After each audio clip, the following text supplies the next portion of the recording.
Is your car alarm disturbing the peace? Nighttime false alarms often stem from a few key issues.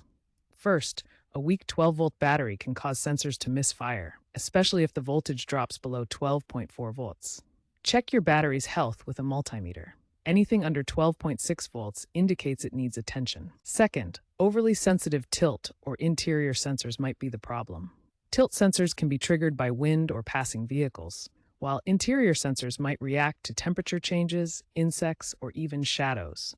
This is further exacerbated as of 2025, where alarm-related issues account for about 15% of aftermarket accessory failures reported in the US. Now let's fix it. Begin with the easiest solution. Check your battery, recharge or replace it if necessary.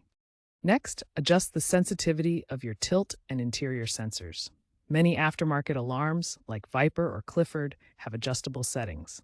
For OEM alarms, you might need a code reader or a trip to a mechanic. If all else fails, try a hard reset by disconnecting the battery for a few minutes.